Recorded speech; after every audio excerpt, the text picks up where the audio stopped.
Going live. I don't know, going live. It just said. Does that say you're live now? Yeah. So we should be live. We haven't been live in a while. No, what have you been doing? Oh, Tech department? Stuff. So last one was the recap and chat number 10. One job. Hello. I think we've got one person watching. Oh, cool. If you're watching, say hello, please. If this is your first live, you're joining us for the first time. I'm Corey. This is Amanda. It's Kat. Hi, Kat Justin. Hey. We live in the West Australian wheatbelt region on 100 acres on an off-grid property that we've had for 3 years. Since 2018. We moved here to 2020 and we've been building everything from scratch. Yeah.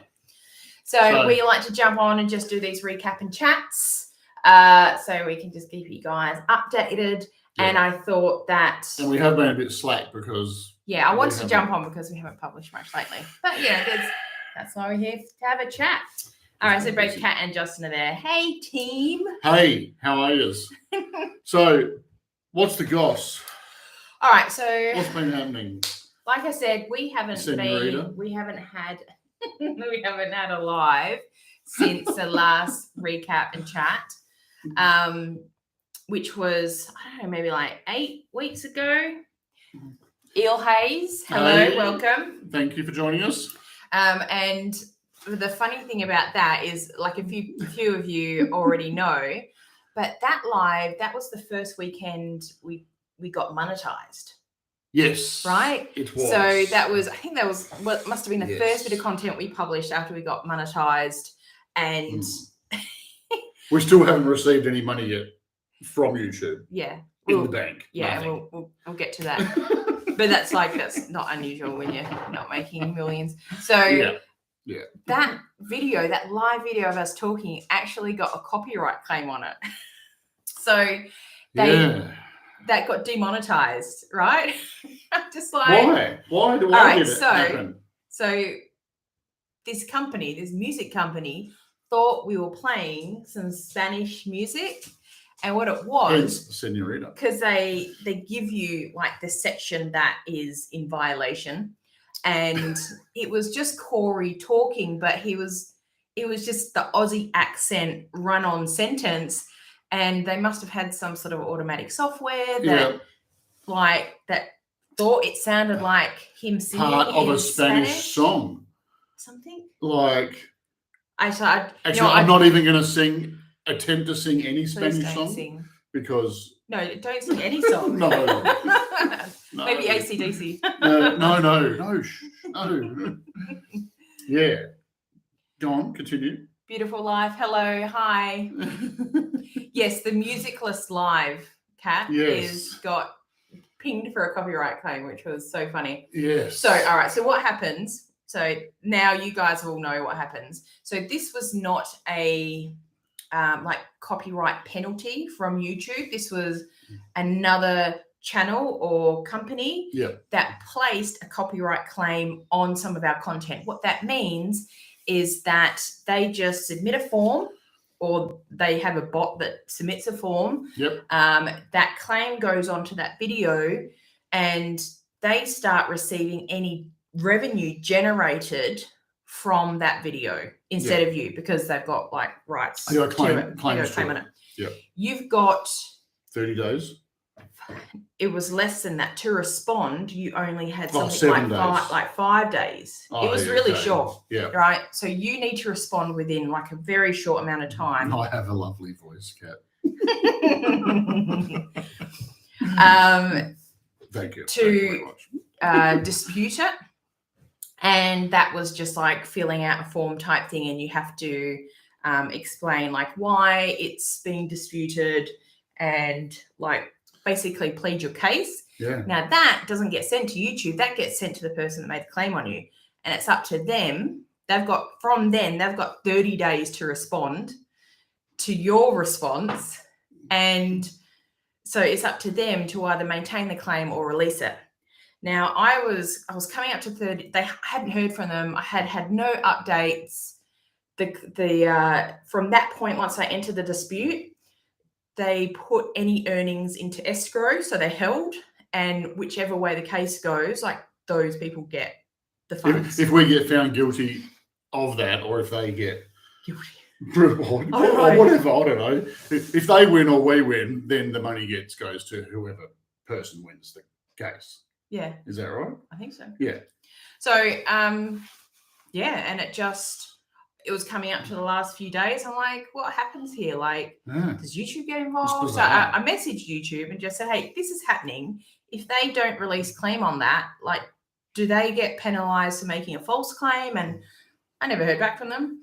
But the days ticked over, and then now it's just released, I guess. Like, there's no copyright claim on it anymore, and it's back to being monetized. Not that lives don't get, I find, are not big revenue generators. No. So I mean, it's even if they wanted to steal the whole $1 that it's earned. No, 0.0005 cents. That's right. Yeah, no, that's about right. I think that was about where we were up to last time. That was, we weren't even up to. Yeah. But I mean, the thing is, like, if you do a video and it doesn't really, once you hit that 1,000, that monetization thing, if you do a video and you have like the radio on in the background and you don't sort of realize, and there's a song playing on it or whatever, your video can get like tagged for this stuff. And it's like, geez, you just got to be so careful, otherwise you're just in like a world of computer bloody back and forth to, Well, I think because in this case, they just chose to monetize off their claim. Yeah. But I think companies can choose to have elect to have the video removed. Yeah. Or I actually done a video a long time ago that had a good old Australian rock and roll band music on it. DC. Kind of like a current, DC. We should know. So, alternate current, direct current, the one. Some sign language. And that video got removed. Yeah, that was like 12 years ago or something. I did say a few years ago. Okay. 12. Like in 1912 when I put it up. I don't know. It was a while ago. Seth was only like 8 or something. Yeah, and he's 24 now, 23 now. Oh, so maybe it's been longer then. It was a while ago. So anyway. See you, dogs. Bye. Dogs are gone. Dogs are out. So anyway. So that happened. That's that. So that's interesting. So keep an eye out for that. Yep. And also what has happened since then is you go through a process and you get you have to verify, you have to sign up for AdSense and there's these different verification processes. You have to fill out this US tax form, and then your address there's like so many steps of verification, right? And I didn't do one of the steps correctly. I found it so hard. I was trying to tell her. You get a sense that like Corey doesn't do any of the form filling out. I'm the form filling out person, right? Are you the form filling out? Who's the form filling out person in your? Hey, I'm just here, as Kat said. I'm just here for my lovely voice. And so what happened then is that they. Oh, the AdSense didn't get verified. Yeah, so they stopped monetizing my videos, like all of them for like 3 days or something, while I sort of sorted out what I did. Worked all this stuff out. And it's like, this is a lot more complicated than getting rich on YouTube is a lot more complicated than I thought. Bloody earned that $22 so far. I mean, admittedly, like we haven't been posting as much, so we're not getting the views and the revenue. But it works out to be about like $10 or so per 10,000 views per Is that right? 1,000 views. Oh, per 1,000, per 1,000 views. Yeah, that's right. Yeah. Like, and that's just an average across your channel. Yeah. So that's kind of average. Oh yeah, because we worked it out. We were getting to a stage where we were getting around 10,000 views a month. Yeah. And we were saying, that's about $100, give or take, sort of, 10 each way. So. And you don't get a payout until you hit the $100 threshold. So if you're not in US or Australian? Australian. Yeah. And if you are not, so if you're not earning that $100 per month, you won't get paid out the following month. I'm just going to go let the dogs outside. I'll be back. So basically what happens, you have the month to earn revenue, and then that gets on the middle of the next following month, YouTube sends that to AdSense and then it sits with AdSense for like a week, and then they pay you out. So 1 month's payment revenue will get paid out if it's over the threshold on, I think, like the 21st or something the following month. So, and we haven't met that yet. No. Because I'm still, because I hadn't done that verification piece, the address verification PIN number didn't get sent out until the beginning of this month. Have you gone how they send it? Yeah, by mail. By paper in the mail. Yeah. And where we live, because it's an address verification. Honestly, it takes like so long to get stuff posted here. It's ridiculous. We'll like order stuff from, say, over east. We'll follow the tracking. It'll leave the eastern states. It'll be in Perth the next day. And then it goes to a holding warehouse in like Welshpool, which is kind of like an industrial area near the airport. Yeah. And we'll follow the tracking, and it'll be in Welshpool for like a week, like 10 days, and then it finally decides to leave. It's like, are you shitting? Are you joking me? Sorry. Like, yeah. I didn't mean to swear. Eric's obviously a fan of the Akka Daka. Oh, yes. Gory. Yeah. Yeah, and Eel Hayes thinks that it's definitely a compliment that they thought your speaking voice was so melodic that they thought it was music. Yeah, I serenaded Amanda to sleep every and night. It looks like Kat is the form filler. Oh, yes, okay. And over at 5 Acre Farm. Yeah. Okay, yeah. So another thing that's been happening here, and the reason why we haven't been... Sorry, do I snore in Spanish? You don't snore, love. What's been happening here? What else? All right, so everything's gone green. Like we had that rain, we did those videos, and pretty much like a week later, everything went green, and it's beautiful. Like this is just a gorgeous time of year. It's lovely. If it could be autumn and spring here all year round, that would be just good. Perfect. Yeah, summer's pretty horrific. The fruit trees are starting to lose their leaves, like they're changing colour. The plum tree leaves are like they're very bright pretty. Orange. Yeah.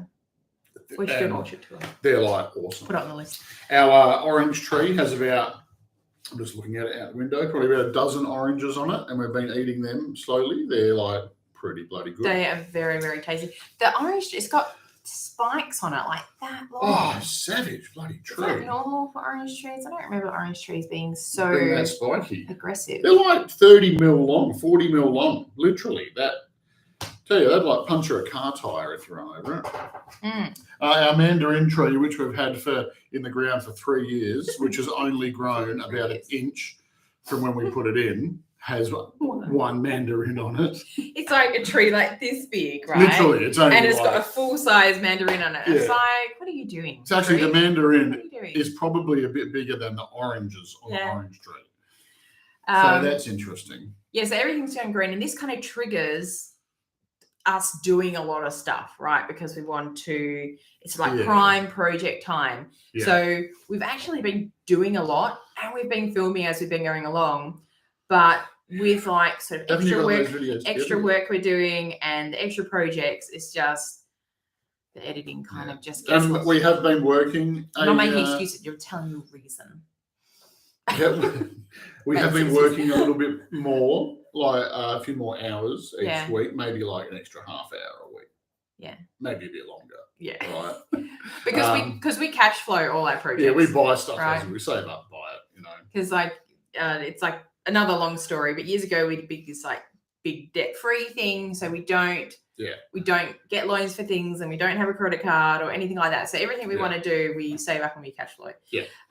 So it's good when you've only got a project that's got like, a few $100 type thing in it. But when we're looking at doing the first of our fencing paddocks for some 4-legged.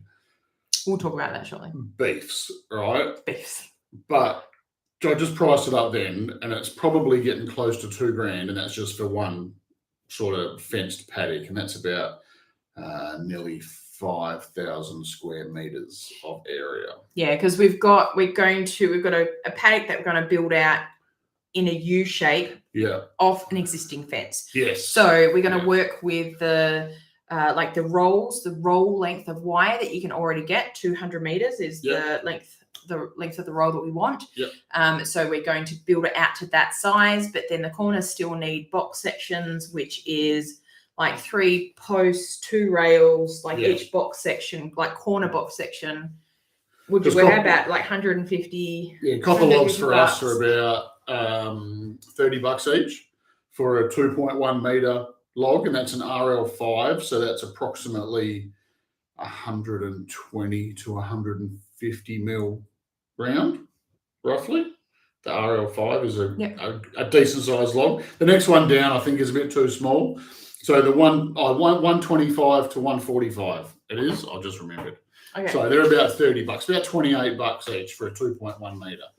So by the time you do 3 posts, there's 3 of them. And then the rails, we get the same size, but 2.4 meters long, just a little bit longer. They're about $33. Because the box sections shouldn't actually be square. Yeah. They shouldn't be a square. They should be square, but they shouldn't be like an even square height and width. And why is that? That's right. Because when you do the diagonal, if the diagonal is too much on a 45-degree angle, it can pull that post out of the ground because it can roll the box over. Can roll the box. Who knew boxes could roll? Who knew? So that's why. And then and then there's a gate, which is like another $100. And we'll probably want 2 gates down the other side. Yep.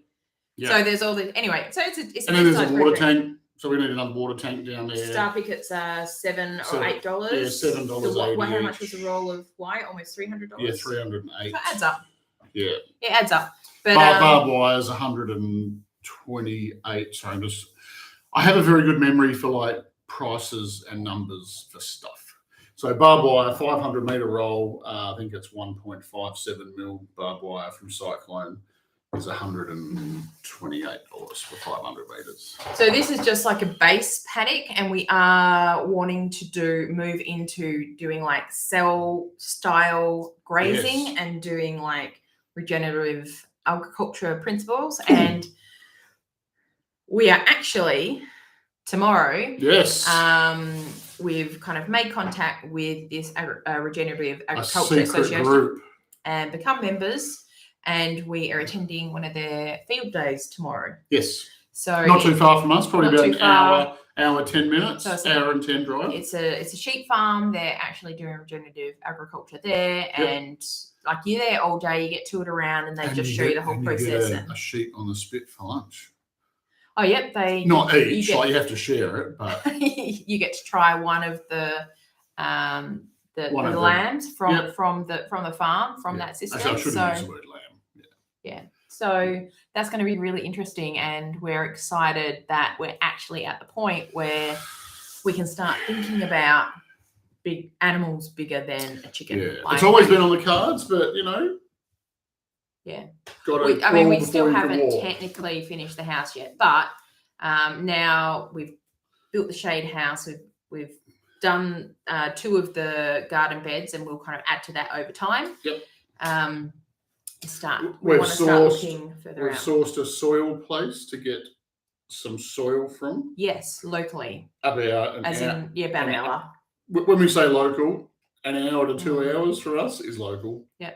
And the materials they source to make the compost is all from the Wheatbelt area. Yes. Yeah. So. Yeah. Apart from the poo from the zoo. They do. Sorry. The main compost we're going to get is they call it zoo poo. Or they did call it zoo poo. Now they call it creature compost. Oh, so right. And they get that from the zoo. So we used to use their stuff back at Bullsbrook, and we always had really good luck because they had a big farm, like a big property where they make it with big machines and loaders and big like trommel things and stuff. But they had like a small sort of, what do you call it? Like a landscaping supply business. Yeah, it's like a retail front. Yeah. Up near where we used to live in Bullsbrook. And that's where we've always got our soil from. And we just so happened to be chatting to the guy, and he said, we make it down here. If you got a truck or whatever, you can just go and drive in, and we don't usually sell to the public, but we do sell to the public. If you can get bulk stuff, stuff. Yeah, they don't have like a retail place where you can buy bags of it, but they have like the larger operation there. Yep. So. And we've also sourced. This is kind of leading into our compost conversation. Yes. So we've also sourced, which was one of our goals for our 2023 area. Sheep poo. through the bloke that I work for. He's got contacts with one of the sheep feed lots. Yeah. And it's massive, like massive. It's elevated off the ground. It is ginormous. And you can get like a full size, like a Manitou thing underneath, and he cleans out all the sheep poop, stacks it up. We have got some from there before, but just like a trailer load. Yeah. So we're just working on getting like a larger amount. Yeah, so we're probably going to try and organise to get multiple truckloads of that. Because we have access to a small tipper truck. Yep. Not ours. It doesn't belong to us. No. But we've built relationships and that sort of thing. And so. And I just did a little job on I was going to say the weekend, but that's not. We're on the weekend. No, I know, but like the other day. Oh. Friday. Cleaned out an old hay shed. So there's lots of old hay and straw that we can get. That's been not for only 20 minutes from us. And also a possible truckload of chicken poo as well. Oh, yeah. So there's quite a few ingredients that we can get. I say I'm going to use the word free, but maybe not all of it will be free. A lot of it will be free, hopefully. Some of it may just be a small token payment to whoever organised it, sort of. So we're going to be able to do some larger scale kind of compost development. And after my really interesting conversation with Ashley from Monty Compost Co today about different elements of making compost and what you need to monitor and all this different sort of stuff. Really interested, really inspired. And she also, because Monty Compost Co is an Australian owned company, and Ashley is like, I was going to say young girl. She's not a young girl. She's a woman, younger than me, but she's like a young startup, and it's like this world first project, research and development over 4 years. Yep. And it's a compost monitor. It monitors a whole range of things, and it Bluetooths it to your phone. And during our interview, I'll talk about the interviews I do with Australian homesteaders in a second.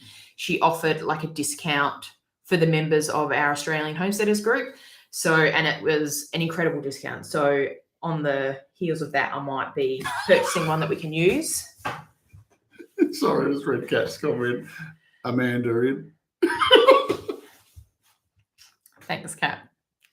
As if I didn't get that joke all through primary school.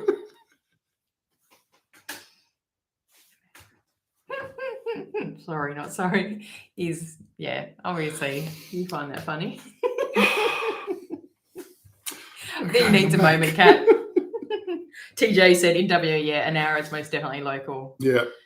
Hey, Staffy lover. Good evening. And mini pen and me having the timber price gone up. Yes. Oh, bloody timber's ridiculous. Yes. Yeah.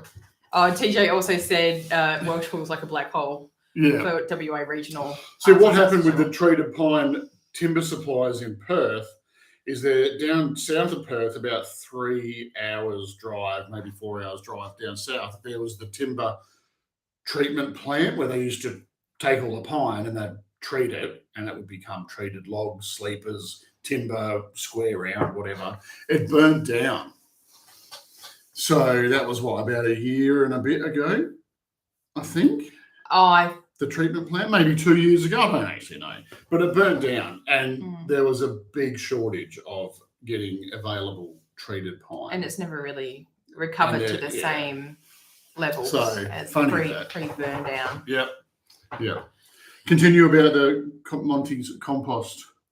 Oh, yes. Okay. So the interview that I'm mentioning is if you're an Aussie homesteader, late last year, I actually started a Facebook group called Australian Homesteaders, and I was just constantly so inspired by all the different experiences in there. I started tapping people I knew in there, say, hey, can I interview you? Because I'm sure other people will be interested in your story as well, just on their different specialist topics. And now it's turned into a regular thing. And I think today's one was maybe number 8 or number 9. Interview I've done with either homesteaders or homestead this is probably the first product-based one, but she's heavily researched into compost, and it was a really really fascinating conversation. So I string them live into that group most Sundays, and then like a week later, I upload it onto a dedicated YouTube channel called Australian Homesteaders, and that's another reason why I've been kind of behind on editing the videos for the Rockpile channel, is because my attention's kind of been focused on getting that set up and getting those systems working. It's a lot simpler kind of process, but once I've kind of got a bit of a system going, hopefully it will go a lot faster. So head over there if you want to support some like a more Australian homesteading content and a variety. Like you can go through and just watch the ones that and listen to, because I've uploaded the entire interviews and I've uploaded them as a video podcast for YouTube, because YouTube is going to start pushing their podcast feature, and they're going to introduce the capability of that being put out as an RSS feed, so you'll be able to listen to it. Not yet, but you will be able to listen to it on your standard like podcast apps and that sort of thing. So I'm kind of setting all that up in preparation for it to be like a podcast, because I know not everybody wants to sit down and watch me just chat to somebody for an hour, but having it on while you're driving your car is like, I mean, I love podcasting. I love listening to like audio stuff. It's just good to have stuff on in the background. And today's is really interesting. So so we stream them live in the group. If you're in the group, you get to ask questions and see it live, or you can, if you're just like a YouTube person, that's cool. Head over to the Australian Homesteaders channel and see what's over there at the moment. Okay, Rachel, late again. That's okay. Thank you for joining us. We're just kind of waffling a bit. We're just talking about why we haven't been publishing and the different projects we're on. So we've covered the fencing for the future cows. So we don't have a plan to purchase the cows yet. That will be like another save up for it. Yep. And the first lot probably won't be like, we're not going to start straight out the gate with like a breeding herd or anything like that, because we've got goals of doing like maybe Dexters or belted Galloways or something like that, like a smaller breed cattle and rotational grazing. The first ones will just be like lawnmowers and like beef cows. And getting that set up will also help me get set up for when I get a milk cow. And then we're going to a regenerative agriculture day. Another thing we've been filming is we've been fixing up the driveways, those ruts that we get in the driveway, and people have recommended like we build in like whoops in the driveway, which Corey's been doing that. So that's been, and while you've been doing that, you've been like digging a pond. It's not like a clay lined dam or anything. It will just be like an interruption pond, a permaculture it's pond. My pond. I'll talk about it. Okay. So I don't know if you saw that video of our first rain we had when the water was just like flooding over the top of the ground. Hey, prophetic visions and dreams. And it was just so much water, filled up the swale, just covered everything in water. So a lot of that water ran down our driveway. Maybe a soak. Yeah. So we thought, what's the best way we can catch that water? So the idea was to dig a catchment retention pond. Yep. That essentially will catch that first rain or that first couple of rains, hold water for anywhere from a day to a week until it soaks away. But I've kind of diverted it so it cut with a hump, so the water won't run down the driveway. It runs across the driveway a bit, and I'm waiting for a decent rain to see how that actually behaves on the hump side of the water flow. But yeah, the hole's kind of strategically measured out and positioned in a way that it'll fill up, and it's got like a level sill. I've got a little notification here saying ads will run shortly for some viewers. Should we skip that? Or let people? What's that? Probably for the viewers that aren't. Should we skip that so people don't have to watch ads? Yeah. All right. So apparently it's going to run some ads soon, but I've got the option to skip it, so I'm just going to skip that. Yep. All right, cool. All right, good. There you go. They do run ads during lives. Right. I did wonder what they did there, or whether they just run it after the live finish, but apparently it's good they give you a warning. Now we know. Yeah, definitely. Maybe we should have played let the ad play. Oh, Just to no, see. because then people have to like. I know, but just for the first time. Maybe next time if we're doing a live, we might just let it play just to see what it does to the screen, or if we see the ad. Because it said some people, so I guess the people that have premium won't see it. And I wonder if the other people will just come back at the same point. Anyway, maybe next time. Oh, Rachel goes, had an ad when I joined late. That's because you were late. It's a punishment. I just want to go through a couple of questions here that I did see. Yeah. That I have sort of gone further up the screen now. Did you finish explaining your point? Oh, yeah. So it was strategically measured out in like a off triangular shape we thing. We did a video of that as well. Yeah, with a level I've got so much video I have to publish. You'll see the video, but I thought, well, we need some dirt for the driveway. Let's dig a catchment soak, as Deborah called it. So we did that. So that's what I've been doing. Pretty good. Someone said... Oh, Jane said there were 2 ads. Oh. That they don't do podcasts, but can we watch it on YouTube? Here we go. Who's this? Beautiful Life. Yep. Said, I hope I can still able to watch them on YouTube. Yeah, they're still on YouTube. Yep. They're on the Australian Homesteaders page they're live now. So there's episodes already up. They're now on the... So I do the interview on a Sunday, and then that whole week, the members of the Facebook group kind of get exclusive, like early access to that, as well as the live and the questions. And then the following Friday, I publish it live like 4 p.m. Perth time, 6 p.m. Eastern States time. TJ joined a bit late, got an ad. Right. Okay. Interesting. Oh, well, I don't think there's too much we can. Ads are ads. We can't do. Well, I mean, we were able to skip that while it was happening. But yeah. So after the fixing up the driveway thing, what else? We got our first harvest of olives off our olive grove trees, and it was a whole 800 grams. Yeah. But it was our first harvest. Like they were full size olives. Yeah. And we've got the video. That was one of our first videos.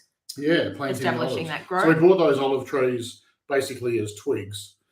I think we put 28 of them in. I think we lost 1 or 2. So whatever's in there now. And we ended up getting a second lot. Yeah, that's right. The first. And last season we got some olives, but probably only 10. And they weren't very big. They were only really, really small, like a small grape, I suppose. And then that's exciting. Through summer, they got a bit neglected. They didn't get too much water. They're happy as. But they've seemed to have found their own happiness. Yep. And this year there was, 800 grams is probably a container about that long, like a Tupperware container. Like maybe that deep, I suppose, full of olives. We have a guy locally where if you have a number of weight of olives, kilos, you can go and get your own olive oil press. So that's our goal, right? Because he does it for the public. And he is literally local. He's only 5 minutes that way. Like only 5 minutes. So that's and a lot of people come from Perth to him to get it done. So we're excited to get to the stage where we've got enough olives that we can get him to press our olive oil. Another project that we've been filming is a project that I said we're going to do over Christmas, but we didn't because we just decided to relax instead because it was like stinking hot, is get started on our bathroom. So I've been like flushing the walls because they're all the walls and stuff is fixed. So I've been flushing the walls. I've been filming that and showing you my flushing techniques. And we might even just wait until that's finished, like film along the way and put that up as a whole project rather than like eke it out, or maybe in 1 or 2 parts or something like that. So we've got a lot on the go, and I'm going to try to get on top of the editing so we can start getting films out. I've got a couple of smaller videos which you can probably get out soon. And is that man with the sound? Exactly that. That's the man. The French man. Yeah. Yeah. York Olive Oil Co. Yeah. And he does incredible sourdough. I've been trying to get Corey to go through there and see if he can like get some of his starter. Yeah. He might even sell it, you know. Yeah. Busy times at Rockpile. Yeah, it's a busy time of year. And Corey still hasn't been like tag to go in for his foot. So we're just trying to get as much done as we can now, and hopefully, it'll get done in time. Oh, big news, big shed news. Is there big shed news? Ah, okay. Yes, of course. For those that don't know, there was a Polaris Ranger side by side that got crashed by my good friend next door.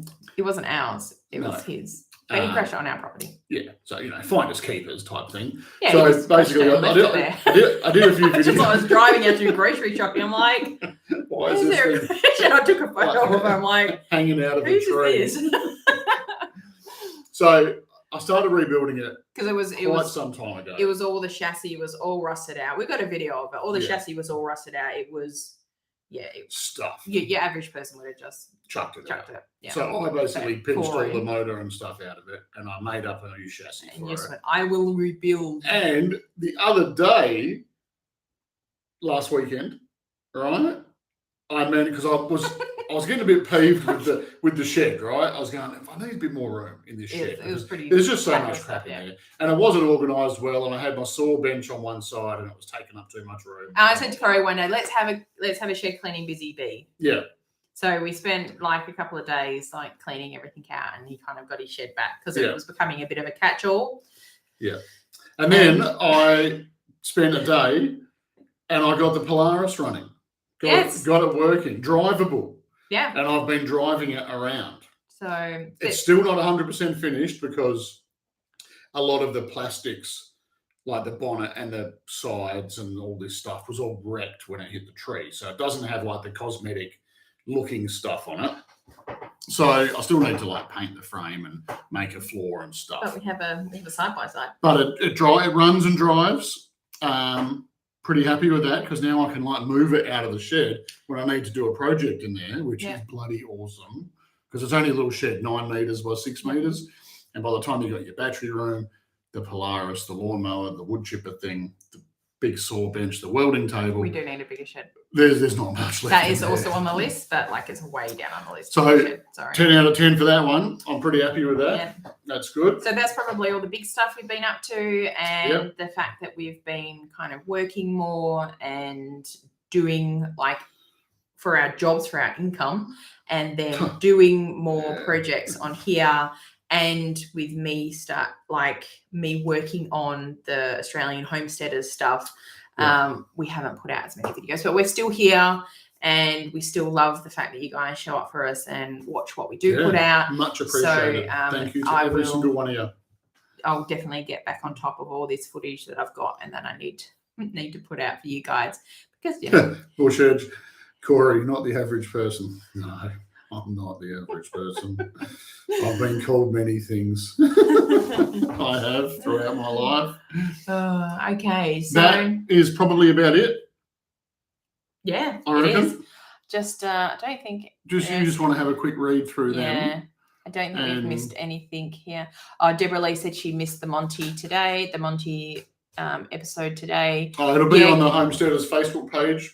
Now you can watch it. I would say if you're going to watch it in the group, watch it soon because she offered a special deal on the actual device that you put in your compost. Yeah, she announced a special deal and it's only valid for 7 days. For 7 days. So Marilyn Bentley asks, "How are we planning to deal with our Patterson's curse?" At the moment, we're not.